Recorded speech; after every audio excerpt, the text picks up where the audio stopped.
Tintín é a aldraxe do unicornio, porque Tintín no seu material original é un rapaz que acaba de terminar xornalismo pero sigue con cara de neno, algo así como Errejón, que por un casual vai ao rastro a mercar algo e se atopa con un barco moi guai no que dentro hai unha pista sobre un tesouro e comeza unha historia de aventuras.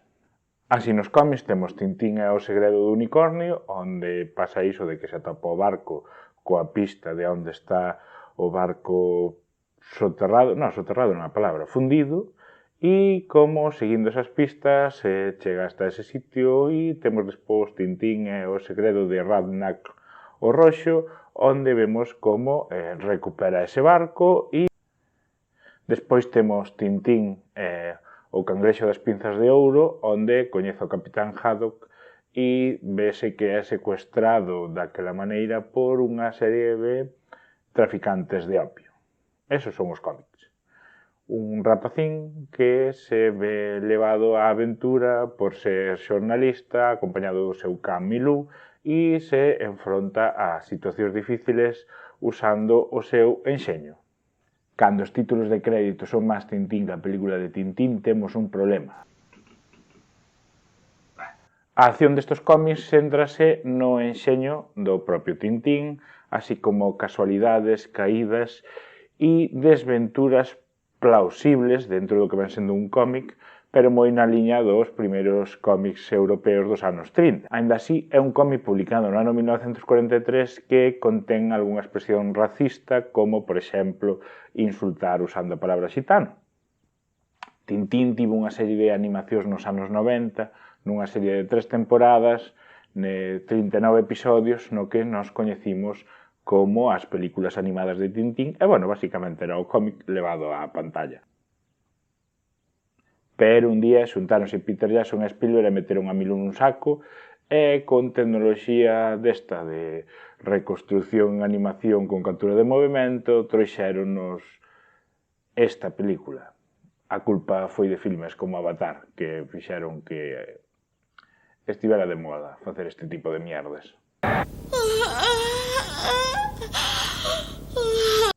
O que acontece no barco, vémolo, como xa dixen, en Tintín e os Cangrexos das Pinzas de Ouro, onde o capitán era refén dos traficantes de opio e Tintín acaba metido nesa situación case por casualidade barra por investigación, libera o capitán Haddock, que acaban no deserto, e eso do barco e do deserto é trasladado a esta película, pero sen a escena de enfrentarse a uns guerrilleiros.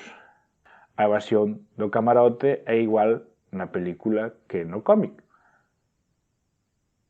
Imaxe por imaxe, o cal está ben, pero, joder, despois posme unha evasión e unha caída nun barco, etcétera, etcétera, etcétera, que sobraba. A ver, Paco, revisei a película e a primeira metade da película non é tan implausible e sigue paso por paso o que viche no libro.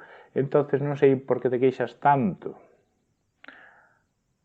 Bueno, pois as 3 escenas que hai de acción locas son demasiado locas. Por exemplo, cando van no avión, no cómic pasa isto. O sea, Haddock vai borracho e golpea a Tintín. Pois na película suavízase ese alcoholismo do capitán Haddock e ponse unha escena loquísima dunha tormenta e reviravoltas continuas, cando todo aconteceu mal porque Haddock iba borracho. Vamos. O señor Hergé, cando morreu, dixo que non quería máis historias de Tintín nin reelaboracións. Pero claro, xa medio tiña falado con Spielberg facer unha película e fíxose. O cal se encontra coa situación de deberíamos reeditar Tintín pese ao seu contido racista en cousas como Tintín e o Congo. Bastaría con facer unha introdución onde se dice todo o que aquí é exposto ten un contido racista. O valor histórico de Tintín fai que estes cómics podan ser reeditados. Somos nós que han de dicir o que se pode reeditar ou non. Por que andamos perseguindo culturalmente cousas dos anos 30?